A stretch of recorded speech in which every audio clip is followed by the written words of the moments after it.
아멘. 할렐루야. 주님의 이름으로 사랑하고 축복합니다. 어린이 주일입니다. 교회 미래이자 또 하나님의 소중한 유산인 이 어린이들이 주님의 사랑 안에서 자라나기를 소망하고요. 특별히 오늘 말씀을 통해서 이 어린이들뿐만이 아니라 우리 모두가 진리의 빛으로 나아가는 귀한 은혜의 시간 되어지기를 원합니다. 그래서 오늘 우리 함께 인사할 텐데요. 옆에 있는 모두가 인사할 때 오늘 말씀의 제목입니다. 말씀의 제목으로 인사하겠습니다. 이렇게 인사합니다. 예수님이 나와 함께 하세요 라고 하는 인사 옆에 분들과 하겠습니다. 예수님이 나와 함께 하세요. 이제 예수님이 당신과 함께 하십니다. 우리 인사하겠습니다. 예수님이 당신과 함께 하십니다. 제가 이 말씀의 제목을요, 어린이 주일이어서요, 예수님이 나와 함께 하세요, 이 어린이 말투로 제가 이렇게 말씀의 제목을 좀 정했습니다. 어린이들의 그 순수함으로 참 빛이신 예수님을 가장 잘 받아들이는 존재들이라고 성경은 말씀하고 있고 실제로도 그렇습니다. 예수님께서 마태복음 18장 3절에서 이런 말씀을 주세요. 어린아이들과 같이 되지 아니하면 결단코 천국에 들어가지 못한다라고 말입니다. 그럼 이 말씀처럼 이 어린아이들의 순전한 믿음, 이걸 오늘 우리가 본받아야 될 그 믿음의 모델인데요. 자, 오늘 본문의 말씀 우리 함께 읽었는데 참빛으로 오신 예수님을 소개하는 말씀입니다. 우리가 그 빛에 어떻게 반응해야 될까? 오늘 함께 깊은 은혜와 묵상의 자리 되어지길 원합니다. 아이들이 빛의 자녀로 자라도록 인도하는 책임이 오늘 우리에게 있는 거예요. 오늘도 우리 이견 성도님 자녀가 우리 연우가 이 자리에 나왔는데 이 자녀를 잘 길러내는 거, 여러분 그게 이 부모님들의 역할이면서도 또 오늘 이 교회 공동체가 감당해야 될 일 중에 하나라는 것입니다. 그래서 오늘 말씀을 통해서 어린아이 같은 순수한 마음으로 빛을 영접하고요, 하나님의 자녀로서의 권세를 누리고요, 그리고 그 권세를 누리는 자리에 사명이 있는 거예요. 뭐냐면 빛을 비추는 삶의 자리가 오늘 저와 여러분의 삶의 자리 되어지기를 주님의 이름으로 축원함을 드립니다. 여러분, 인류의 역사는 한 줄기 빛을 향한 갈망의 역사라고 해도 과언이 아닙니다. 왜냐하면 창조 순간부터 하나님은 빛으로 세상을 여셨습니다. 그러나 죄로 인해서 인간은 어둠에 갇히고 말아버렸죠. 그래서 오늘 말씀은 그 어둠 속에 참 빛이 임하셨다라고 선포하고 있는 거예요. 이 빛은 세상을 비추고 사람의 영혼을 깨우며 어두운 심령에 새로운 생명을 불어넣는 참된 빛이신 예수님이십니다. 요한은 이 빛을 세상이 어떻게 되어 있는지 오늘 우리에게 고발해 줍니다. 여러분, 두 가지 반응이 등장하는데요, 하나는 이런 겁니다. 거절과 무시라고 하는 반응이었고요, 또 하나의 반응은 영접과 순종이라고 하는 반응이었다는 것입니다. 여러분, 이 두 가지 반응을 통해서 이 복음에 대한 오늘 우리의 자세 한번 깊이 성찰해 봐야 한다는 겁니다. 자, 10절과 11절 말씀을 볼게요. 그가 세상에 계셨으며 세상은 그로 말미암아 지은 바 되었으되 세상이 그를 알지 못하였고 자기 땅에 오매 자기 백성이 영접하지 아니하였으나 라고 기록하고 있습니다. 참 빛이 세상에 임했어요. 그런데요, 세상은 그 빛을 거절합니다. 세상은 그를 알지 못했고 자기 땅에 오신 그를 영접하지 않았습니다. 왜 그랬을까요? 분명 이유가 있을 것 아니에요. 왜 그랬냐는 거예요. 여러분, 그것은 세상에 타락과 어둠에 깊이 물들어 있었기 때문입니다. 이 세상이 그렇게 되어져 버린 거예요. 그래서 요한복음 3장 19절 말씀을 보게 되어지면 예수님께서 이런 말씀을 합니다. 사람들이 빛보다 어둠을 더 사랑했노라고 말입니다. 아니, 사람들이요, 빛을 사랑하는 게 아니라 어둠을 더 사랑했다는 거예요. 빛이신 예수님은 우리의 어둠을 드러내시거든요. 그래서 그 빛 앞에서 우리의 죄와 부끄러움이 폭로되기에 세상은 그 빛을 거부해버리는 거예요. 예수님 당시에도 많은 이들이 예수님에 대해서 오해를 했습니다. 어떤 오해일까요? 예수님이 이런 거예요. 작은 마을 출신이에요. 목수의 아들이에요. 아니, 그런 자가 어떻게 메시아가 될 수 있느냐? 여러분, 이렇게 여겼다는 것입니다. 그들의 눈에는 이 예수님이요, 그냥 평범한 청년이었던 거예요. 하늘 아버지를 드러내는 참 빛으로 그들에게 보이지 않았습니다. 그런데 그 거절의 역사가 이 2000년 동안 계속해서 반복되어집니다. 오늘날 세상은 여전히 빛을 거부해요. 자기 만족과 성공, 욕망을 쫓으며 빛 대신 어둠 속에서 살기를 선택을 합니다. 어둠 속에서의 삶이 어떻게 보면 쉽고 편안해 보이고 괜찮아 보이거든요. 그러나 빛을 거절하는 삶이 여러분 결국이 무엇입니까? 파멸이고 고통으로 끝난다라고 하는 걸 여러분 우리는 알아야 됩니다. 그리고 기억해야 됩니다. 그래서 순간순간 내게 빛이 아니라 어둠의 역할을 강요하는 그런 순간들이 다가올 때 그걸 과감하게 끊어낼 수 있는 여러분 그 모습은요, 말씀이 내 안에 살아있어야 돼요. 말씀이 내 안에 살아있어서 그 어둠이 다가오는 시간, 그 시간들을 오늘 우리가 분별할 수 있고 그것을 끊어낼 수 있는 여러분 그 모든 것들이 내가 이 말씀 앞에 온전히 서 있을 때, 그런데 내가 죄 짓는 상황에서 뭐가 기억나야 돼요? 말씀이 기억나야 돼요. 말씀이 기억나게 되어지면 끊어낼 수 있는 거예요.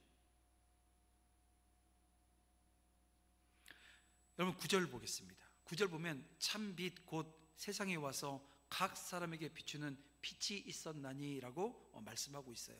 근데 여러분 모든 사람이 그럼 빛을 거절했을까요? 그렇지 않습니다. 어떤 이들은 그 빛을 영접하고 그 이름을 믿는 자가 되었습니다. 여기서 요한은 이 참 빛의 보편성을 강조합니다. 뭐냐면 이 빛은 어떤 특정한 사람들에게만 비춘 것이 아니라는 거예요. 각 사람에게 비추어진 빛입니다. 예수님은 이래요. 유대인과 이방인, 그리고 부자와 가난한 자, 지식인과 무식한 자, 이렇게 구분하지 않습니다. 모든 사람에게 이 빛을 비추십니다. 예수님을 영접한다라고 하는 것은 단지 그분의 존재를 인정하는 것이 아닙니다. 예수님 그래 2000년 전에 계셨지, 그래 나를 위해서 십자가 죽으셨지, 이런 인정이 아니라는 거예요. 그것은 그분의 빛 속으로 들어가서 그분의 인도하심을 따르는 것입니다. 무슨 얘기냐면 삶이 되어진다는 거예요. 참빛은 우리를 죄에서 해방시키고 하나님의 자녀로 거듭나게 만들어 놓습니다. 에베소서 5장 8절 말씀은 이렇게 우리에게 증언하고 있습니다. 너희가 전에는 어둠이더니 이제는 주 안에서 빛이라, 빛의 자녀들처럼 행하라 라고 우리에게 말씀합니다. 예수님을 영접하는 자들은 단지 빛을 받은 자들로 머무르지 않습니다. 내가 빛을 딱 받았다 이걸로 끝나지 않는다는 거예요. 그들은 이제 빛의 자녀로 이 세상을 밝히는 사명을 감당하는 거예요. 이제 우리는 참빛인 예수님의 오심이 단지 2000년 전에 그 한순간 있었던 사건이 아니라 구속사적인으로 어떤 의미를 지니는지를 한번 생각해 봐야 된다는 거예요. 여러분 예수님께서는 창조 때부터 세상에 비추신 하나님이십니다. 그래서 지난주에 우리가 존재 이전에 존재하신 분이 누구라고요? 예수님이시라고요. 아니 이 땅이 존재하기 이전에 존재하셨던 분이 예수님이세요. 그러나 인간의 죄로 인해서 빛이 어둠 속에서 가려졌습니다. 예수님의 성육신은 그래요, 이 어둠을 뚫고 다시금 빛을 회복하는 사건인 줄 여러분 믿으시길 바랍니다. 여러분 이 땅에 어둠이 있는데요, 예수님의 성육신, 이것이 이 어둠을 뚫고 한 줄기 빛으로 예수님께서 이 땅에 오셨고 그 한 줄기 빛이요 오늘 우리 심령에 임한 거예요. 그러면 어떻게 돼요? 나를 통해서 빛을 발하는 빛된 자녀로 행하는 자리가 회복되어진다는 것입니다. 그래요 여러분, 예수님의 빛은 단지 세상을 밝히는 것으로 끝나지 않습니다. 그 빛은 우리로 하여금 빛의 자녀가 되게끔 만들어요. 거듭나게 한다는 얘기예요. 예수를 믿고 따르는 자들은 이제 이 땅에서 빛과 소금의 역할을 감당하게 되어집니다. 사랑하는 성도 여러분, 참 빛이신 예수님은 이미 우리 곁에 오셨습니다. 이 빛 앞에서 우리는 두 가지 반응 중 하나를 선택하게 되어집니다. 빛을 거부하고 어둠 속에 머물 것인가, 아니면 빛을 영접하고 빛의 자녀로 살 것인가 라고 하는 것이 이것입니다. 그리고 오늘 이 시간에도 우리 예수님께서는 저와 여러분에게 말씀하십니다. 요한복음 8장 12절 말씀, 나는 세상의 빛이니 나를 따르는 자는 어둠에 다니지 아니하고 생명의 빛을 얻으리라 라고 하는 이 말씀 말입니다. 여러분, 이 빛을 따르며 하나님의 자녀로 살아가는 여러분 되어지기를 주님의 이름으로 축원합니다. 우리가 예수님을 영접한다라고 하는 것이 여러분 무엇을 의미하는 걸까요? 그리고 그 영접의 결과로 얼마나 놀라운 축복이 오늘 우리 가운데 임하게 되어지는 걸까요? 여러분, 오늘 본문은 거기에 대한 분명한 답을 우리에게 제시해 줍니다. 자, 12절 말씀 볼게요. 12절 말씀을 보게 되면 영접하는 자, 그 이름을 믿는 자들에게는 하나님의 자녀가 되는 권세를 주셨다라고 말씀하고 있습니다.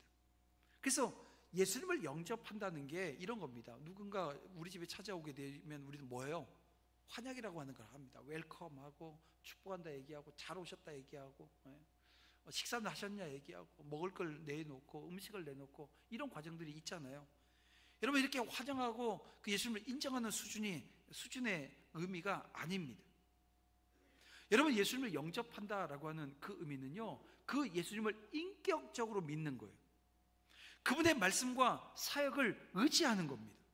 삶의 주권을 그분께 내어드리는 것입니다. 그래서 우리는 예수님이 이 땅에 오셨을 때 이 세상의 반응에 대해서 다시 한번 생각해야 됩니다. 세상은 예수님을 거부했어요. 그분을 알아보지 못했고 심지어 그분을 십자가에 못 박았습니다. 그러나 반대의 반응도 있었죠. 소수의 사람들은 예수님을 영접해요. 그 이름을 믿었습니다. 여러분, 이 사람들이 단순히 이 종교적 지식이나 뭐 전통에 의존해서 그런 행위를 했을까요? 그렇지 않아요. 그들은 그분을 자신의 구주로, 자신의 빛으로, 자신의 생명으로 받아들인 것입니다. 그리고 이 믿음은 결코 우리의 행위나 공로로 이루어진 것이 아닙니다. 오직 하나님의 은혜로 그분이 먼저 우리를 찾아오시고 우리의 눈을 열어주셨기에 가능했던 일입니다. 그리고 여러분, 그 예수님을 영접한 자들에겐 아주 엄청난 선물이 주어집니다. 그 선물이 뭐냐면 다시 한번 12절 말씀을 볼게요. 영접하는 자, 곧 그 이름을 믿는 자들에겐 어떤 일이 발생합니까? 하나님의 자녀가 되어지는 권세가 주어진다는 것. 여기서 이 권세라고 하는 이 단어는 법적이고도 영적인 의미가 담겨져 있습니다. 이것은 단지 하나님의 피조물로서의 존재의 수준을 넘어섭니다. 여러분, 우리는 하나님의 가족, 하나님의 상속자가 되어지는 거예요. 여러분, 이 권세는 세상이 꿈꿀 수 없는 영광스러운 지위를 의미하는 겁니다. 자, 그러면 하나님의 자녀가 되어진다라고 하는 그 뜻이 무엇입니까? 그것은 우리가 하나님과의 관계 안에서 관계 안으로 들어가는 것을 의미합니다. 이제 우리는 그 하늘 아버지를 어떻게 불러요? 아빠 아버지라고 부릅니다. 아바 아버지, 아빠 아버지. 여러분, 이건 놀라운 특권입니다. 이것은 단지 관계 변화가 아니라 존재 변화인 거예요. 여러분, 우리는 어둠의 권세 아래에 있던 자들로 빛 가운데 옮겨진 자들이거든요. 그래서 여기서 중요한 것은 이 권세는 인간의 노력이나 뭐 자격이 내가 있어서 주어진 일이 아니라고 하는 사실입니다. 13절을 볼게요. 이는 혈통으로나 육정으로나 사람의 뜻으로 나지 아니하고 오직 하나님으로부터 난 자들이니라 라고 말씀하고 있습니다. 여러분, 우리가 하나님의 자녀가 되어진 것은 인간의 혈통이나 의지로 되어진 게 아닙니다. 그러면 이제 이런 얘기 하실 거예요. 저는 모태신앙이었는데, 예, 모태신앙이어도요, 이거는 이 말씀은 적용되어지는 겁니다. 아버지가 목사고, 아버지가 장로고, 엄마가 권사고, 아버지가 또 안수집사고, 이 교회에서 이 항전직으로 직분을 받아서 서 있다고 해서 자녀가 신앙이 자연스럽게 좋아질까요? 그렇지 않아요. 제가 교회에서 있었던 뭐 부정적인 일들, 뭐 일들을 가지고 집에 가서 저희 집사람하고 노닥거리면서 이랬다 저랬다 얘기하기 시작하면요, 저희 애들 신앙 다 잃어버립니다. 여러분, 오늘 우리가 그 믿음의 자리에 서 있는데요, 정말 조심해야 될 게 말이에요. 왜냐하면 하나님께서 오늘 우리에게 주신 은혜는, 여러분, 이게 생명의 말이 오늘 우리 입술을 통해서 나가기를 원하세요. 근데 그거 놓쳐버리면요, 한순간에 끝나버립니다.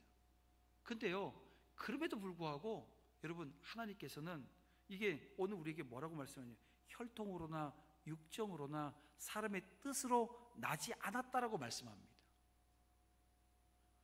여러분, 이것은 하나님으로부터 나게 되어지는데요, 내가 지금 믿음의 자리에 서 있어요. 그 믿음의 자리에 서 있는 게 얼마나 큰 축복인지 모릅니다. 그래서 여러분, 믿음의 가문을 이루기 위해서 기도하셔야 됩니다.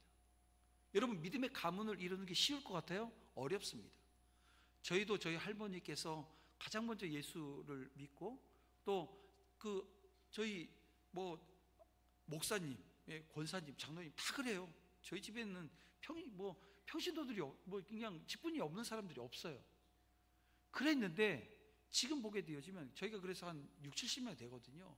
신앙생활 제대로 하지 않는 사람이 있을까요, 없을까요? 그러면 있어요. 없을 것 같잖아요. 있다니까요.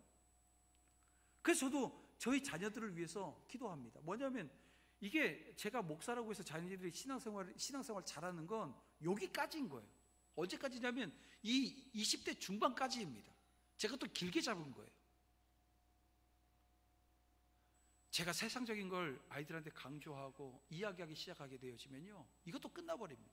그래서 여러분, 어쨌든 오늘 우리는 내가 하는 게 없고 내가 할 수 있는 게 없지만, 만약에 내가 할 수 있는 게 있다고 한다면 하나님 앞에 기도하는 겁니다. 그리고 내 입술을 열어 복음 전하는 거예요. 이 복음 전하는데 자꾸 뭘 얘기하냐면 교회 가자는 얘기를 해요. 교회가 복음이에요? 교회는 복음이 아닙니다. 여러분, 십자가 복음을 전할 수 있어야 돼요. 내 입술을 열어서 내가 복음을 알아야 전할 것 아니에요. 여러분, 이 복음을 전하는 그 자리에 서기 위해서 내가 먼저 부단히 믿음의 자리, 신학의 자리에 서야 됩니다. 여러분, 그 은혜가 오늘 이 시간 예배하는 여러분 가운데 충만하기를 주님의 이름으로 축원함을 드립니다.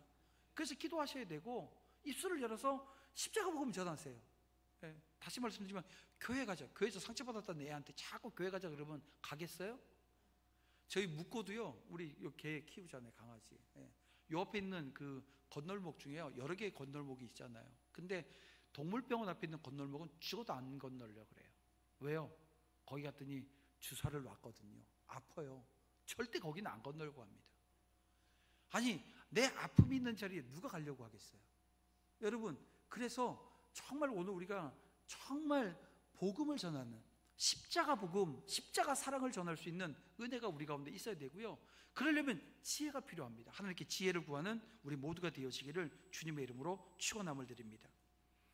창세기부터 시작되어진 구속사의 흐름 속에서 분명히 드러나는 것이 있습니다. 여러분, 아브라함의 믿음, 모세가 하나님으로부터 받은 율법, 그리고 다윗 왕조에 임한 그 메시아를 주시겠다라고 하는 이 약속, 이 모든 것들이 예수님 안에서 완성되어진 줄 믿습니다. 우리가 예수님을 믿고 하나님의 자녀가 되었다라고 하는 것은 우리의 구원이 그분의 절대적인 주권 아래 이루어진 것이라고 하는 것을 깨닫게 되어지는 거예요.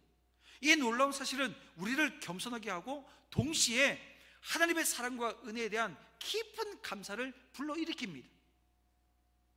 자, 그러면 여러분, 예수님을 통해서 하나님의 자녀가 된다라고 하는 것은 이 구속사적으로 어떤 의미를 가질까? 이것도 한번 생각해 봐야 돼요.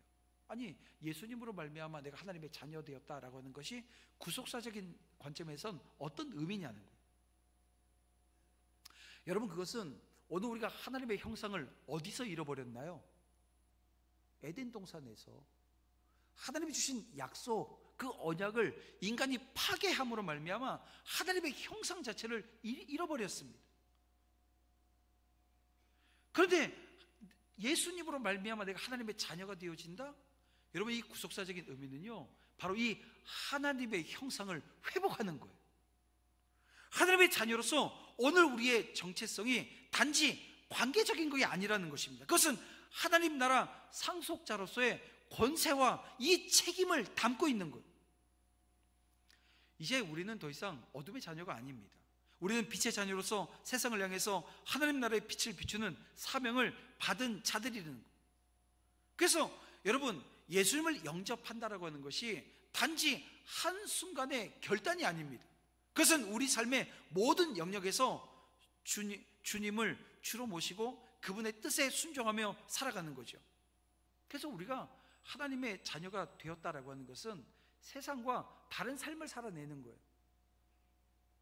우리의 삶은 이제 어둠을 몰아내는 빛의 삶이 되어줘야 되고요, 죄를 떠난 거룩한 삶을 추구하는 자리가 되어줘야 되고, 그리고 하나님 나라 영광을 나타내는 삶이 되어줘야 되는 거예요.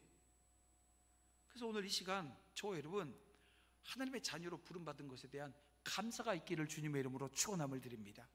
그분의 은혜를 정말 아주 깊이 묵상하는 오늘 주일 하루가 되어지길 원하는 거예요.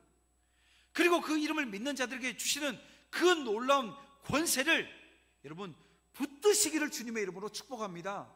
붙드세요. 그리고 세상을 향해서 빛을 비추는 삶을 살겠노라고 다시 한번 결단하는 은혜가 있기를 원합니다. 이 금일도에 있는 이 사동교회, 우리 아까 봤던 그 교회는요, 동네 마을에 있지 않아요. 보통 교회는 다 마을에 있잖아요. 여기는 그 주변이 다, 앞에는 그 백사장이고요, 그러니까 해수욕장이 바로 앞에 있습니다. 그러니까 해수욕장 앞에 있는 교회네, 되게 멋진데 할 수 있는데요, 이 교회는 핍박받았어요. 왜냐하면 동네에 교회 건축을 못하는 거예요. 왜냐하면 사람들이 허락을 안 해주는 거예요. 그래서 한참 떨어져 있습니다. 마을로부터 많이 떨어져 있어요. 그곳에 교회가 세워져 있어요. 그런데 그 아까 우리 화면에도 잠깐 나왔는데요, 그 사동교회를 담임하시는 목사님이 부임하시고 나서 얼마나 열심히 전도를 했는지, 여러분 지금 우리 어린이 주일이잖아요. 그 교회는 어른보다 어린이가 더 많습니다. 그래서 이번에 저희들이 했던 이 사역은요, 여러분 어떻게 보면 그곳에 다음 세대가 세워지는, 여러분 거기 많은 교회들이 있죠. 뭐 작은 섬이 아닙니다. 여러 교회가 있어요. 저희 동기 목사님도 그 금일도에 있는 금일도에서 목회를 하시는데 가장 큰 교회 담임이세요. 근데 그 교회보다 이 교회가 저는 더 마음에 와닿습니다. 왜냐하면 목회자가 진심을 가지고 해요. 교회가 주는 사례비, 애들이 있으니까 사례비는 거의 없습니다. 사모님이 나가서 일을 하시고, 그리고 그것으로 생활하시면서 복음 전하는 교회예요. 그 교회에 하나님께서 이번에 아까도 영상 봤지만 한 10개 교회가 함께, 그러니까 저희 교회가 모든 공사비를 다 대려고 했는데, 이게 우리 장수진 목사님이 그 전기 재료, 뭐 조명 같은 거 다 일체 다 사갖고 오셔서 다 다르고, 외벽에 있는 것까지 다 하셨어요. 또 수원 아름다운 교회 오지동 목사님이 그 아까 봤던 화장실 도기, 그 교회 집사님들 3분 모시고 와서 거기부터 해서 도기를 한 4개 정도 이렇게 바꿔주셨어요. 저는 그 일을 통해서 그곳에 예수 그리스도, 그분의 생명이 그 어린 자녀들에게 꽃피어지는 이걸 보게 되어집니다. 다른 섬에 있는 그 교육자들이, 우리 동기 목사님들이 배를 타고 넘어와서 1박 2일 동안 섬겨주고 가시고. 왜 그럴까요? 이게 뭐 교회를 이게 좀 리모델링하는 이런 그냥 뭐 단순한 의미가 아니고요, 여기에 생명이 있으니까, 이 생명을 담고 있는 이곳에 이게 사람들의 마음이 이어지고 연결되어지는, 그래서 그 축복이 오늘 본문에 있는 표현처럼 은혜 위에 은혜가 임하는 것을 경험케 해주는 거예요. 여러분 이건 작은 일이 아니라는 겁니다. 요한복음 1장은 여러분 그래서 말씀으로 시작합니다. 모든 창조의 근원이요 생명의 빛이신 그 말씀이 어떤 방식으로 오늘 우리 가운데 임했는지를 성경은 말씀하시는데, 여러분 14절 말씀을 보세요. 말씀이 육신이 되어 우리 가운데 거하심에 라고 말씀합니다. 여러분 이 말씀이 어떻게 들리시나요? 여러분 이 말씀은 우리의 삶과 믿음을 완전히 뒤흔드는 사건인 줄 믿습니다. 이 진리라는 거예요. 요한은 말씀이 육신이 되어셨다라고 하는 표현을 통해서 그 하나님의 놀라운 은혜를 선포합니다. 이 구절은 우리의 창조주시며 거룩하신 하나님이 타락한 인간의 육신을 입으셨다라고 하는 어떻게 보면 담대한 선언이거든요. 그 당시 사람들은 우리가 가지고 있는 이 육신은요, 이게 악하다는 거예요. 하찮은 거라는 거예요. 그러다 하나님은 이 땅의 흙먼지와 고통 속에 있는 인간성을 기꺼이 입으셨습니다. 여러분 이것은 죄인과 함께 하시기 위함이에요. 그래요 여러분, 하나님은 멀리 계신 분이 아니고요, 우리와 함께 하시는 임마누엘의 하나님이심을 믿으시길 바랍니다. 왜 하나님께서 그렇게 하셨을까요? 그것은 다른 데 있지 않습니다. 그분의 성품 때문입니다. 어떤 성품이에요? 오늘 새벽에도 말씀드렸는데 사랑이라고 하는 성품이에요. 우리 하나님은 사랑이 많으신 분이에요? 아니에요. 우리 하나님은요, 사랑 그 자체이십니다. 여러분 이걸 믿으시길 바랍니다. 사랑이 많으신 분이 아니라 사랑 그 자체이시라고요. 우리를 구원하시기 위해서 자신을 비우고 우리 가운데 거하셨어요. 여러분 이 사랑은 우리의 이해를 초월하는 은혜의 사건입니다. 예수님은 우리 가운데 거하셨을 뿐만이 아니라 은혜와 진리가 충만하다라고 선언을 합니다. 여러분 은혜는 어떤 겁니까? 자격 없는 자에게 베푸시는 하나님의 선물입니다. 진리는요, 변치 않는 하나님의 말씀이고요, 우리를 구원에 이르게 하는 길입니다. 근데 예수님께서는 이 두 가지를 완전히 이루셨어요. 여러분 예수님이 완전히 이루신 그 은혜는 죄인을 정죄하지 않으시고 용서하시며 새로운 생명을 주십니다. 예수님이 완전히 이루신 진리는요, 우리의 죄를 드러내시고 참된 길을 보여주셨습니다. 그리고 이 은혜와 진리는 예수님 안에 충만해요. 이것은 부족하거나 흘러넘치지 않는 완전한 상태를 의미합니다. 우리가 예수님을 통해서 받은 은혜는 그래요, 날마다 새롭고 부족함이 없는 충만한 은혜인 줄 믿습니다. 날마다. 그래서 여러분 날마다 우리가 은혜 구하는 자리에 서야 되는 거예요. 여러분 저와 여러분이 그 은혜를 잃어버리게 되어졌을 때 오게 되어지는 것은 참담한 겁니다. 오늘 은혜로운 삶의 자리에 서 있었으면 그 다음도 은혜로운 삶의 자리에 되어지기 위해서 기도하고 간구하며 서야 된다는 거예요. 16절을 보세요. 요한은 예수님 안에서 우리가 다 그의 충만한 데서 받으니 은혜 위에 은혜로라 라고 하는 이 고백을 합니다.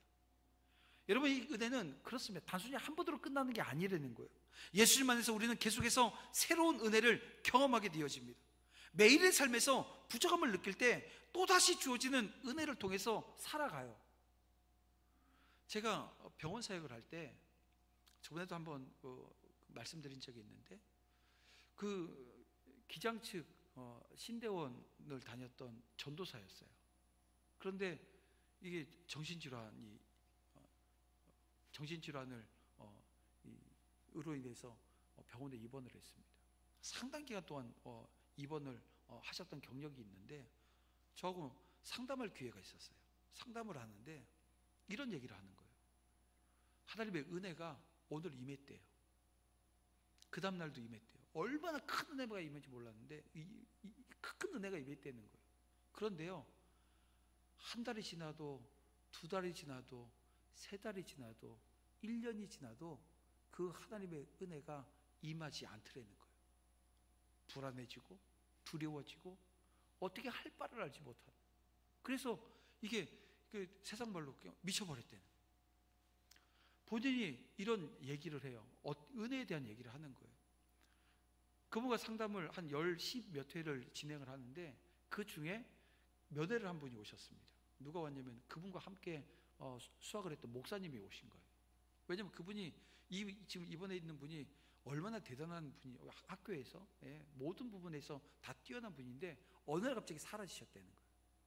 근데 알고 봤더니 정신병원에 입원해 계시고. 그래서 제가 그런 얘기를 했어요.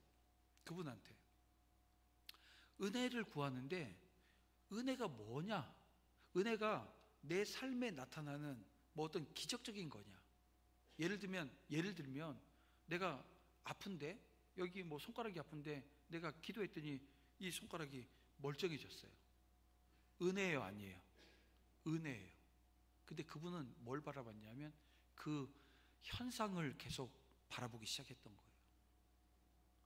아파서 기도해도 낫지 않고. 그러니까 어떤 생각을 들어요? 은혜가 임하지 않는다고 본 거예요. 여러분, 우리가 하나님께 받아야 될 은혜는 그 은혜 위에 은혜라고 하는 이 말은요, 단순히 그런 현상들이 아닙니다.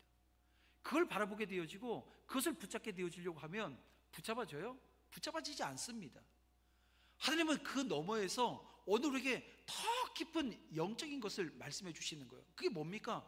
먼저는 그 은혜가 나를 구원하시기 위해서 십자가에 죽으신 하나님의 은혜고요.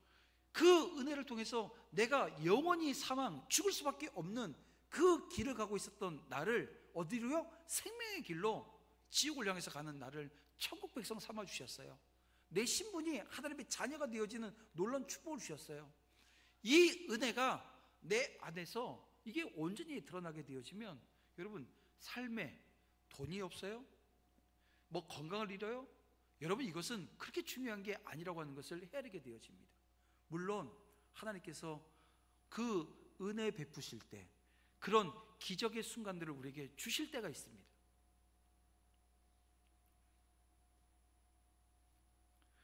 은혜와 진리가 충만하신 예수님, 오늘 우리에게 주신 게 무엇입니까? 율법을 완성하셨고 오늘 우리에게 새로운 길을 열어주셨다는 겁니다. 성육신하신 예수님은 오늘 우리의 삶의 모델이자 그래서 힘이 되어집니다. 여러분, 기억하셔야 돼요. 예수님은 가장 낮아지셔서 이 죄인들과 함께 하셨던 것 여러분 기억하시나요? 예수님께서는 저와 여러분이 받아야 될 그 형벌을 대신 받아주셨습니다. 예수님은 날마다 오늘 우리에게 필요한 은혜를 베푸십니다. 그래서 우리는 날마다 그 은혜에 기대어 살아가는 거예요. 우리가 연약함에도 불구하고 하나님의 충만한 은혜는 늘 새롭고 여러분 충분합니다. 여러분, 이것을 우리가 고백할 수 있어야 되는 거예요. 말씀이 육신이 되신 예수님은 우리에게 충만한 은혜와 진리로 새로운 삶을 열어주셨습니다.